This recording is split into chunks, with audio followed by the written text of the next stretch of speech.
The Hollow Mile, Part 1. The first snow came early that year, drifting in from the Atlantic with a slow, deliberate persistence that seemed almost watchful. It coated the narrow streets of Hollow Mile, a town barely marked on any modern map, with a thin shroud of white.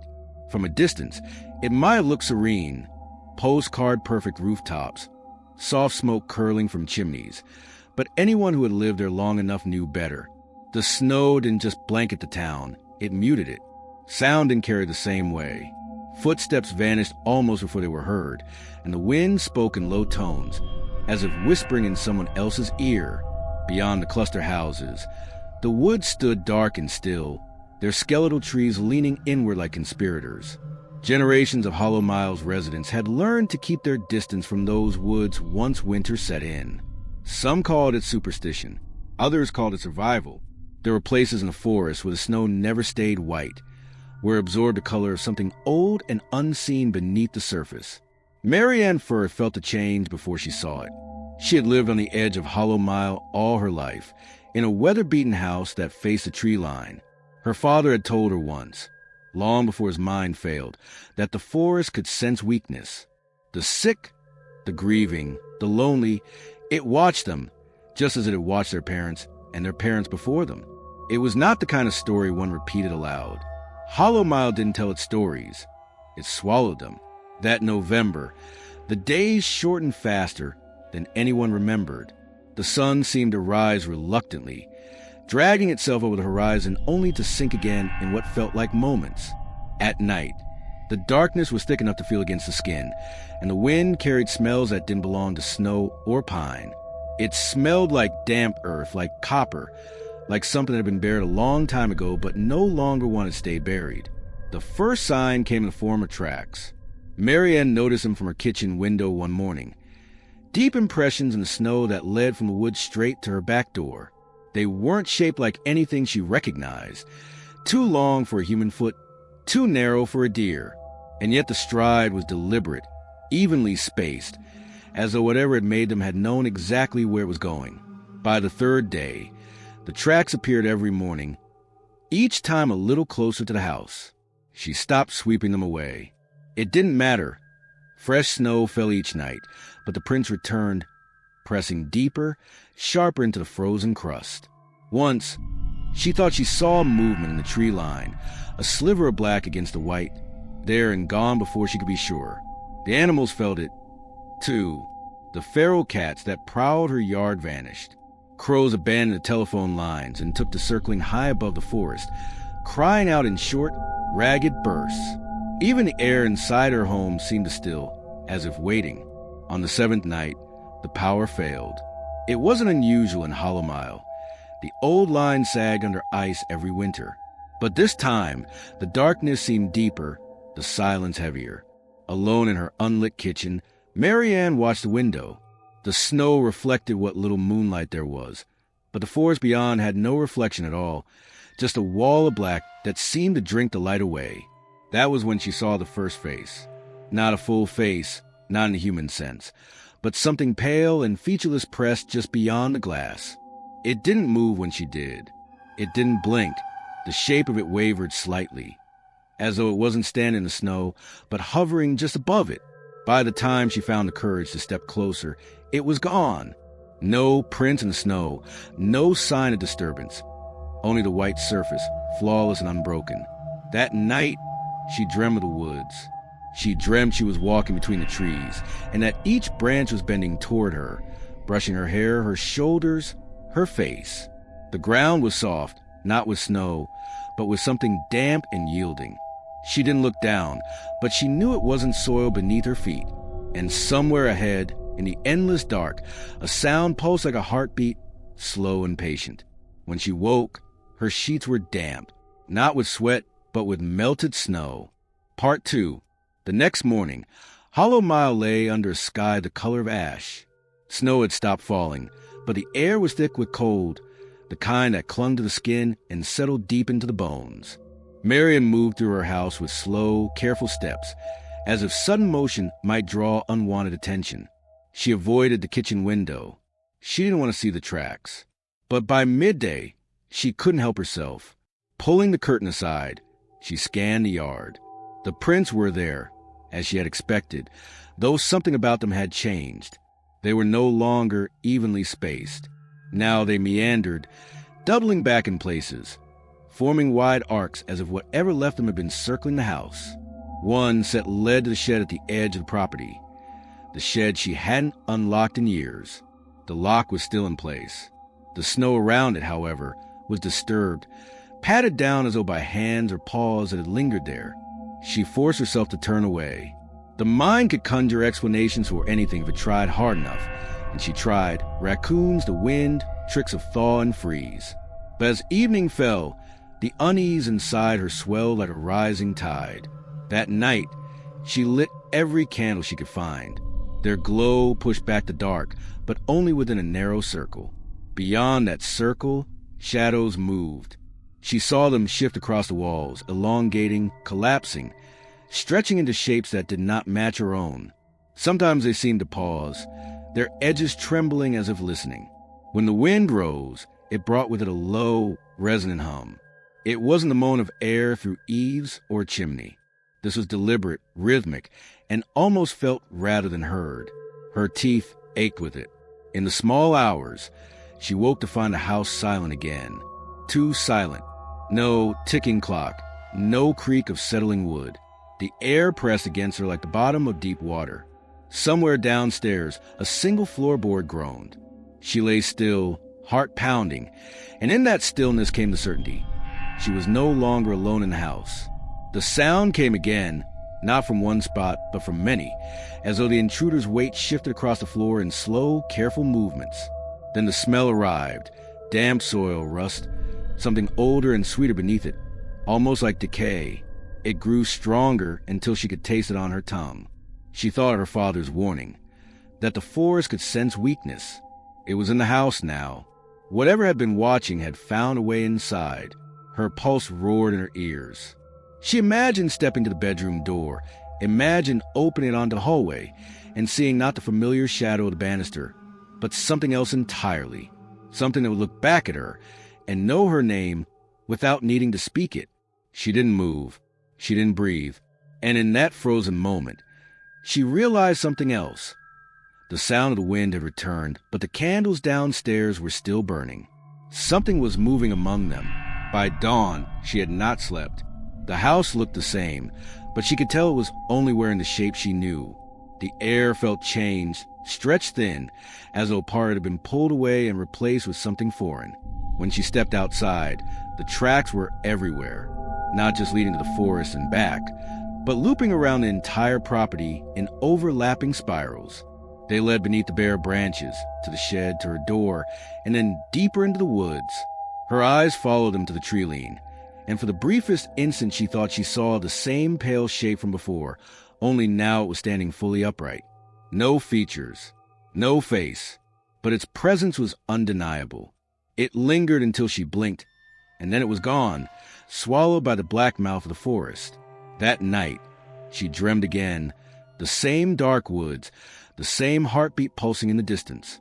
But now there were voices, not words, not in any human tongue, but layered tones that rose and fell in perfect unison.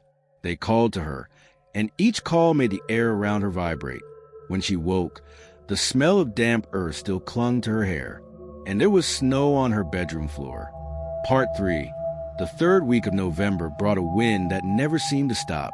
It scraped against the house in thin, sharp breaths, rattled loose shingles, and found its way through cracks in the walls like cold fingers searching for a pulse.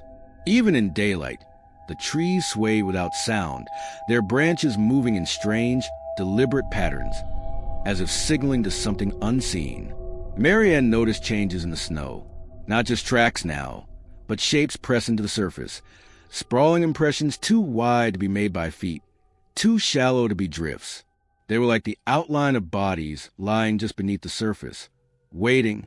She tested one with her boot and felt nothing but ice, yet the thought of standing there too long made her stomach tighten. Each morning, the spirals in the yard grew more complex.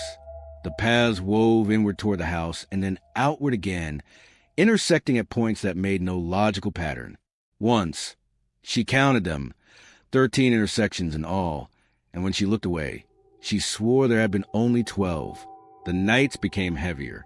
Not darker, heavier. It was as though the air itself had weight, pressing down until her chest felt bound. In those hours, the heartbeat she had heard in her dreams began to seep into waking life. It was faint, distant, but steady, a pulse buried somewhere beneath the ground. Sometimes it matched her own, and other times it did not. On the fourth night, the candles failed. Not burned out, extinguished. She had been sitting at her kitchen table, trying to read by their light, when every flame in the house snapped out at once. There was no smell of smoke, no wisp of rising heat, only the sudden, absolute black. From that blackness came a slow sound, like something dragging across the floorboards. It circled the table once, twice. Her skin crawled with the awareness that it was not simply walking, but studying her. She felt the cold rise from beneath her feet. The wood under her chair was damp. The smell was stronger than ever, wet soil, rust, and something sweet and rotting. She held her breath, but the sound stopped without warning, leaving a silence so deep it rang in her ears. She did not move until the gray of dawn began to slip through the curtains. When she dared to look at the floor, there was no sign of moisture. But in the center of the table, where she had left a glass of water, there were now small flecks of black grit, like soil scattered from a grave. Her dreams turned stranger. The forest no longer appeared distant. She was inside it now, walking along narrow paths that shifted beneath her steps. Sometimes they led her in circles. Other times they ended abruptly at steep drops into pits she could not see the bottom of. And always, somewhere ahead, the heartbeat waited. The voices had multiplied. They did not call for her to come closer now. They told her, without words, that she was already inside, that the house, the yard, the town itself were only shapes the forest wore, and that beneath them all, the same soil connected everything. When she woke, she found herself standing at the back door, her bare feet numb against the cold floorboards. The door was unlocked. She did not remember leaving her bed. Outside, the tracks did not lead to the forest anymore. They led from the forest to her door, and then away again in two sets, side by side. Part 4. The first snowstorm of the season arrived without warning. Heavy flakes spun out of the sky, twisting sideways in gusts that seemed to come from nowhere. By mid-afternoon, the world outside Marianne's windows had dissolved into a churning white void. She tried to distract herself with work, anything to keep her thoughts from drifting toward the forest, but the wind carried that low, droning hum again. This time was stronger, threading through the walls like a living thing. It seemed to push against her, guiding her attention to the back door. When she looked, the snow in the yard was unbroken, but she knew better. She could feel the presence waiting just beyond the limits of her sight, as though it had learned the rhythm of her movements and was now matching them. The storm worsened into night. The house shuddered in the wind, and shadows shifted in ways the flicker of candlelight couldn't explain. She found herself glancing toward the clock more often, though the hands barely moved. At some point, she noticed a heartbeat again, faint at first, then louder, vibrating to the floor like the distant approach of heavy machinery. Then came the knock. It was soft, almost polite. 3 measured taps against the back door. She froze, every muscle in her body tightening, her ears straining in the silence that followed. Another 3 taps. This time, slower. She stepped backward, but her gaze stayed fixed on the door. Through the narrow pane of frosted glass, she could make out a pale blur. It did not move. The 3rd knock was different. Not from the outside, from inside the house. The sound came from the basement. She did not want to go down there, yet she found herself walking toward the basement door, as if pulled by a thread. The air grew colder with each step, and the smell, wet earth and something older, thickened until it coated her tongue. She opened the door, and a rush of frigid air poured upward. The basement was black, the kind of black that absorbed light. Even the faint glow from the kitchen behind her failed to touch the bottom of the stairs. She could hear movement below, not footsteps, but a slow shifting, as though something large were sliding across the floor. The heartbeat was loud now, almost matching her own. She descended. The steps groaned under her weight, though the sound was swallowed almost instantly. The concrete floor was slick beneath her feet. Her breath formed pale clouds that hung in the still air. At the far corner of the basement, the shadows thickened into a shape. Tall, narrow, featureless. The pale surface where a face should have been seen to tilt toward her, and though it had no eyes, she knew it was watching. The shape moved, not toward her, but aside, revealing the far wall. There was a doorway there, one she had never seen before.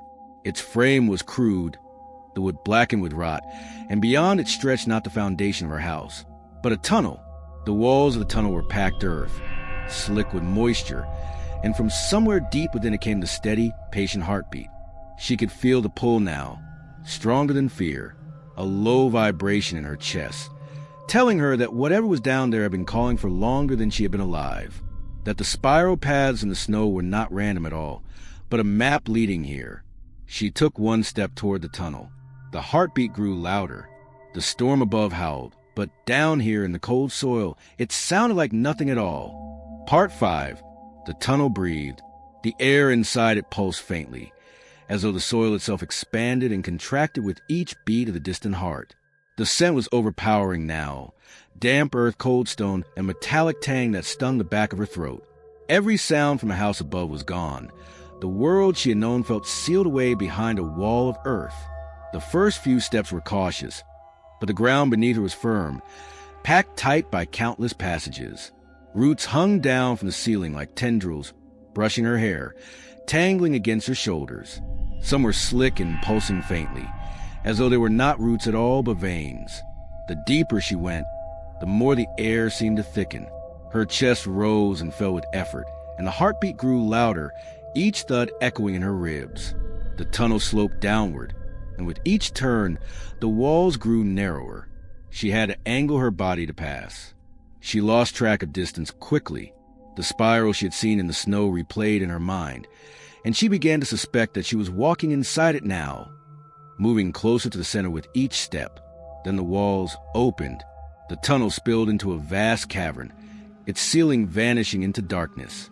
The floor was uneven, slick with moisture, and scattered with shapes she could not name, piles of something that might once have been wood or bone or both. A pale light glowed from somewhere ahead, dim but steady, and in its center lay a pool. The water, if it was water, was black as tar, its surface trembling with the rhythm of the heartbeat. Around the pool, the ground dipped into a shallow depression, and the soil there looked different, darker, looser, as if something had been burrowing. She took a step closer, and the air shifted, carrying with it a sound that was not the heartbeat. It was a whisper without words, a vibration in the base of her skull. It told her she had been here before, though she had no memory of it. Shapes moved beneath the surface of the black water, long, sinuous, and pale. They slid against each other, just barely breaking the surface before vanishing again. Every so often, one would pause as if listening. The ground beneath her feet softened. Her boots sank slightly, and she realized the soil was warm. The warmth spread upward into her legs, not like heat, but like a current pulling her down. Something shifted in the pool. Slowly, a figure began to rise from it. It was tall, its form thin and stretched unnaturally, its surface as pale as bone. Where her face had been, there was only smoothness, and yet she could feel its gaze. Its arms were too long, ending in fingers that trailed into the water like roots. As it moved, the heartbeat quickened, syncing with her own until she could no longer tell which belonged to her. She wanted to turn and run, but her feet were already sinking deeper into the soil. The whispers grew louder, almost urgent now, telling her there was nothing to fear, that she had already begun to return. The figure raised one arm, and the roots above her shifted, lowering toward her shoulders, her neck, her head. The heartbeat thundered in her skull. The cavern seemed to breathe in. And then the lights went out. Part 6. The dark was absolute. It was not the absence of light, but the presence of something deeper, heavier, a blackness that pressed against her eyes even when they were open. She could still hear the heartbeat, but it was inside her now, thudding through her bones, vibrating in her teeth. She tried to move. Her legs felt pinned, not by soil but by something softer, more pliable. She reached down, and her fingers brushed not dirt but strands, slick, fibrous, and pulsing faintly as though alive. They coiled gently around her wrists, as if guiding her rather than restraining. Somewhere above, the whispers had changed. They no longer echoed like thoughts but sounded as though they were coming from just behind her head. She could almost make out shapes in the words, instructions, promises. They told her she was close now, that the center was waiting. A thin glow began to form ahead, too faint to illuminate the cavern, but enough to give the darkness a strange depth. It pulsed in time with a heartbeat, swelling and fading.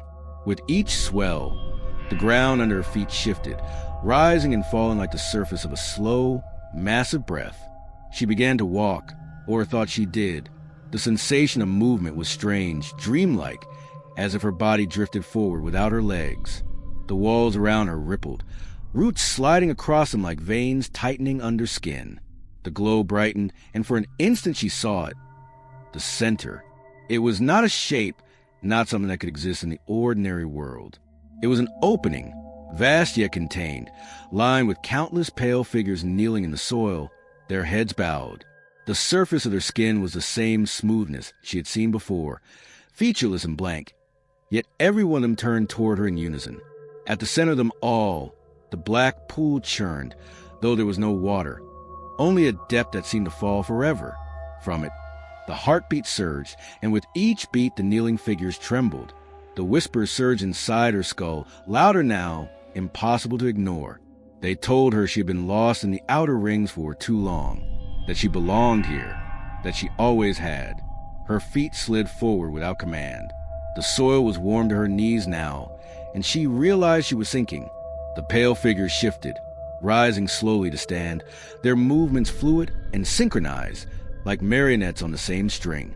From the center, something began to emerge. It was larger than the others. Its body stretched impossibly thin, its limbs bending at angles that defied bone. The smoothness of its surface rippled as it leaned toward her, its head tilting in a slow, curious motion.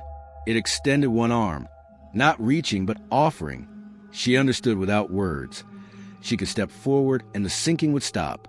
She could take its hand, and she would not be lost. The heartbeat roared so loudly now she could feel it in her skull. She raised her hand. The pale figure stepped closer. The soil closed over her knees. The glow flared, filling her vision with white. And then, silence. Part 7. When the silence broke, it was not with sound, but with sensation. The soil around her loosened, releasing its grip, and the warmth faded to a deep, aching cold. She could not tell whether she was still standing or lying down. The weight of her body seemed uncertain, as though it no longer obeyed the rules it once did. Her eyes opened to a dim, gray light. She was in her kitchen. The table was there, the clock on the wall ticking softly, the faint smell of extinguished candles hanging in the air. Outside, snow fell in slow, delicate spirals, settling evenly across the yard. For a moment, she thought it had been a dream. Her boots were dry. Her clothes were clean. The hum of the refrigerator filled the silence like a familiar anchor. She almost laughed, before noticing the tracks. They covered the yard from edge to edge. Spirals, loops, and narrow lines leading to and from the forest in patterns too intricate to have been made by chance. At the center of the largest spiral stood a single, pale figure. It did not move. It did not need to. She turned from the window, her pulse suddenly loud in her ears. The house felt too still, as if every object in it had been placed with deliberate care moments before she opened her eyes. She moved to the sink, splashed cold water on her face, and watched it drip from her fingers into the porcelain basin. Her reflection in the window over the sink looked back at her. Same hair, same eyes, same faint lines of exhaustion. But when she blinked, the reflection did not. The heartbeat was faint now, a soft echo at the edge of hearing. She told herself it was her imagination, that she had woken, that she was safe. Still, she found her feet moving toward the back door. When she stepped outside, the cold wrapped around her like a living thing. The figure in the spiral tilted its head, a slow, deliberate motion. The snow beneath her boots crunched softly, though she could not feel its bite through her soles. She took one step closer. The heartbeat quickened. The snow began to fall harder, closing the distance between her and the forest in a white haze. The spiral patterns blurred, their edges melting into one another until they were no longer separate paths, but one continuous line, leading forward. She kept walking until the pale figure vanished in the haze.